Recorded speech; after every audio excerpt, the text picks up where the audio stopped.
Makes it with Mike. Plugin of the week is the Waves Abbey Road TG Mastering Chain. The TG Mastering Chain is the latest in the Abbey Road collection from Waves. This is an emulation of their transfer console, the EMI TG 12410 or 12410 console. All of those TG numbers are related to different products. So the TG 12345 console is one of them, and they all have a series of numbers that are very similar. I'm not sure all of the exactitudes around that, not important. Let's get right into it.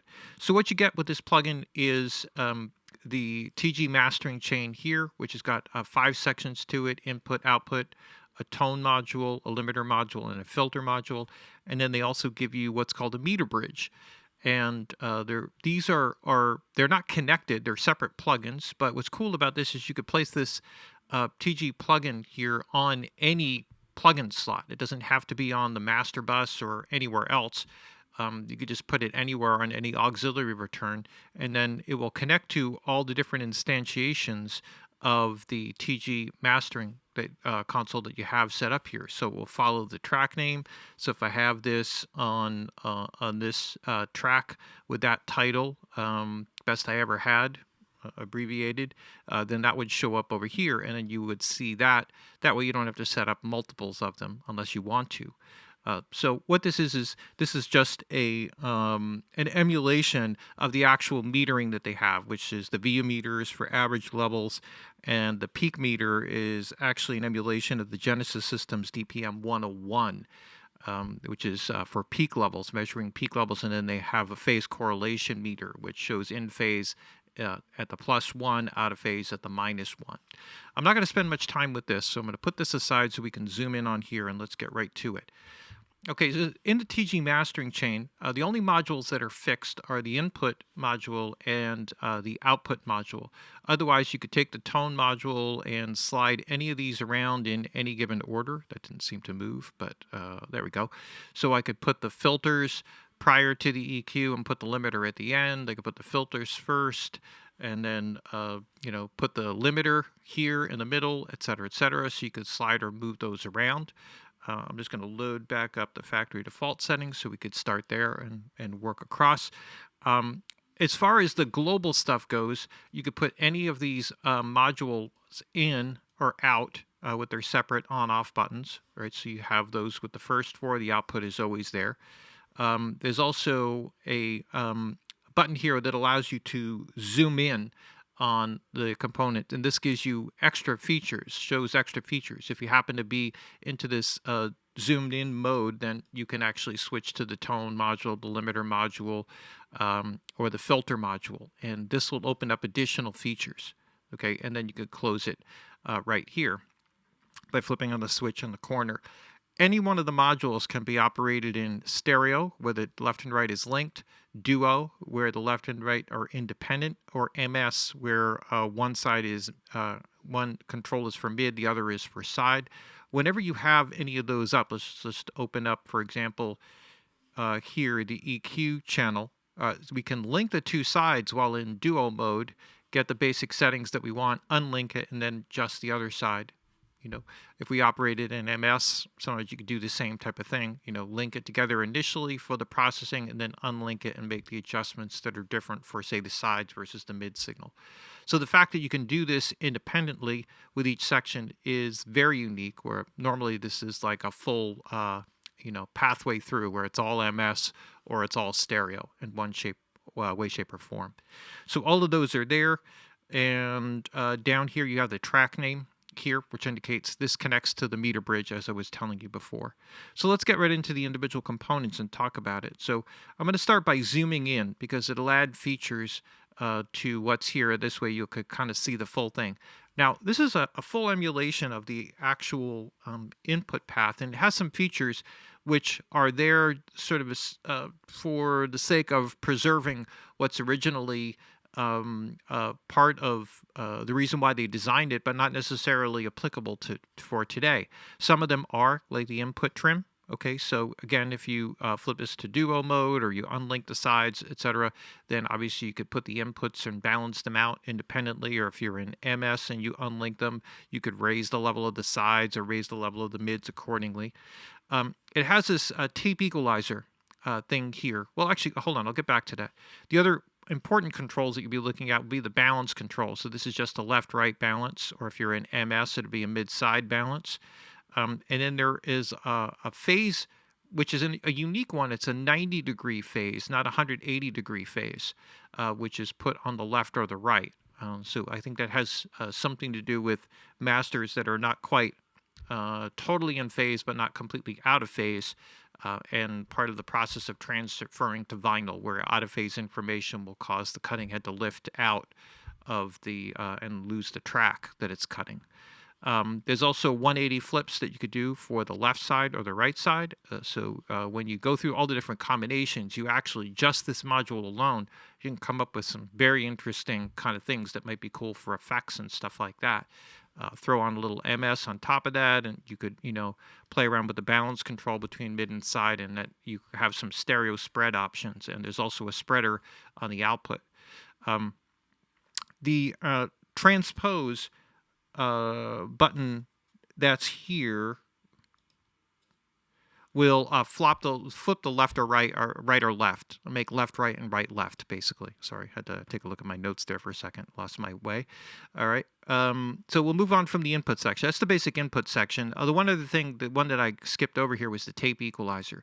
So in the process of working with tape machines, sometimes they would get a master tape that might come from the US, which is on an NAB standard, but the European standard is an IEC standard.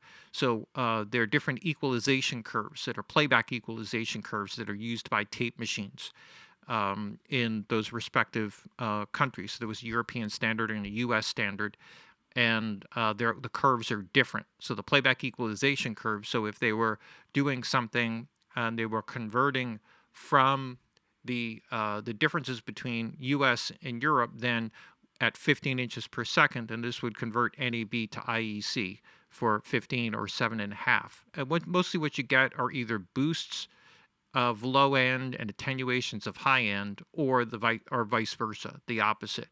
And you could play around with these for different tonal characteristics if you just want to play around with sounds. And this does the reverse, where it goes European standard to US standard for 15 and 7.5 inches per second. I won't get into all the tape stuff there, but you can get the basic idea. There's tone controls here. Now, in the EQ section here, you have a 4-band EQ. Now, what you have here is basically with the 4-band EQ, plus minus 10 dB booster attenuation. You have 5 frequencies at each band. You can monitor or solo up each band as you do it. Again, you could do these in stereo, duo, or mid-side, linked or unlinked. So this just gives you the ability to monitor those sections, linked or unlinked, the frequencies that you're selecting. You get the selected frequencies, and then you get different curves. You have a low-end shelf, a high-end shelf, and then 3 variations of bell curve. A blunt bell curve, which is a broad Q, medium one, which is just basically standard bell curve, medium, and then a sharp Q, which is a narrow Q. So you get those options. If you're familiar with the RS-56, you'll see that there's even another option in there for filter shape, and I think that sort of extends from there. So you could do low frequency shelves, high frequency shelves on all of them. You have all of those, each band, you have all the flexibility, and then the selected frequencies that are available there. So we'll get a little bit more into this with the actual EQ. You could also take and turn on or off any of the 4 bands. It's basically low frequencies to high frequencies, nothing complicated there. All right, let's go to the limiter section. The limiter section is pretty sophisticated. It's kind of interesting. There are 3 basic modes in the filter section. I'm sorry, in the limiter section. You have the original bridge diode, Zener diode, Zener diode compressor that comes from the TG 12413.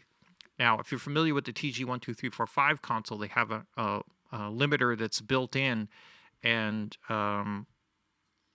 which is actually a VCA compressor. So this was a bridge diode, or sorry, a Zener diode, compressor. I'm not sure exactly what the difference is. Um, but obviously it's called that way, so let's just go with that. You have different recovery times here. Basically, the recovery times are faster as you go here, slower as you go to the larger numbers. It defaults to 3. There are some differences here. So the original is a Zener diode, and then the limiter section is also a Zener diode limiter, but with a sharper or harder knee on it. So it's more aggressive, much more aggressive. The modern actually emulates a VCA style. So this is something that also is a creation of Waves and Abbey Road, where they put something together that also brings in some characteristics of low-level compression. So it's kind of an interesting take on this, and actually quite cool. There's all auto recovery, makeup gain rather, and but anything beyond the auto makeup gain recovery you can compensate for if you feel like it's still a little bit loud or lower in level. You have an adjustable ratio, so the ratio goes from 1 to 1, which would be no compression whatsoever, to 100 to 1. I'm not sure that it works exactly that way, but it starts out with starts out here at, by default, as a 50 to 1. You also have a mix control here. And you'll see that sounds like very aggressive when you start working with it, but you'll see that you can adjust it kind of according to the sound that you want to get.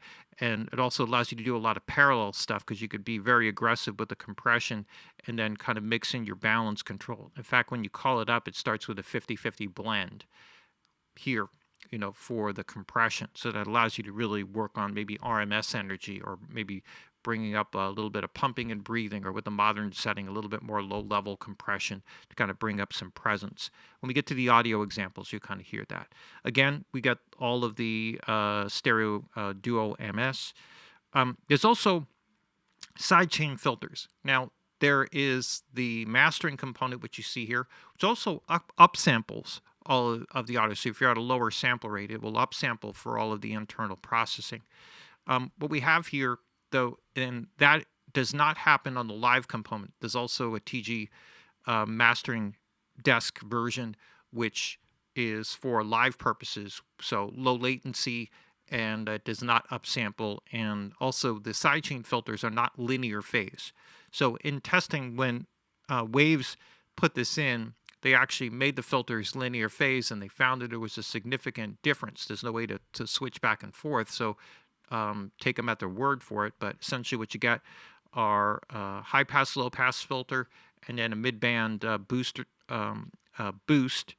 or attenuation that's plus minus 40 dB. So this allows you to focus the filters in for the sidechain, especially low end. Can quite often drive or make the compression act erratically, or maybe not move or breathe as much as you might want it to.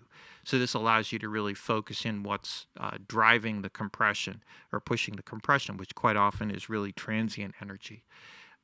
So when you place these in, then you can take the filter overall out. You may notice something here where you try to flip this on and the light is not going on. It's telling you that none of the filters are selected. When you actually get to these filters in the sidechain, they're pretty aggressive, 48 dB per octave on the high pass, low pass. So they're very aggressive. This goes 20K down, 22K down to 1K, and then 25 hertz up to 1K. So you could actually filter everything almost entirely away with that. All right, so we have all of the basic settings here. I think I covered anything. You also can monitor that sidechain filter. So where you see it in duplicate, you may do different settings if you were in MS mode, right, and monitor one or the other or deal with that, right? So that's that section. Then you also have filters, right? So these are the filters for low pass, right, 8 hertz, all the way up to 20K. If you set it to the high position, it's basically out of the circuit. We have a presence EQ, which is just a bell curve EQ, gives you plus minus 10 dB at like 7 or 8 selectable frequencies that you see here. Same with the low high pass filter for 40 hertz, 63, 80, and 110. Again, if you're working in MS, you may find that you go up higher, for example, on the side, just to kind of help focus the low frequencies more towards the center. So that's one possible option there. But again, otherwise you can link the two sides together. All right, so those are the modules there. We can move them around, and then we have the um, output chain or output side here. What we have is a spreader. The spreader itself actually uses a sum differential matrix, and what it does is just manipulates the gain relationship between the mid and the side signal to provide the stereo imaging enhancement or attenuation. So you can mono things up essentially or widen them a little bit. This is monitoring, although it will pass through as audio, so be conscious of this. You can monitor left, right, stereo, which would be the normal operation, mid, side, or mono. Okay, so mono would sum the left and right. Okay, which is different than monitoring the mid signal, which would be more of an MS thing, just center pan signals. And here on the output, you have an output fader for makeup or gain adjustment here, and you can link or unlink the two sides. It defaults as linked. You got meters on the output, and the rest is just sound. This concludes the features video of the Waves TG mastering chain. Stay tuned for the next video, which will give audio examples.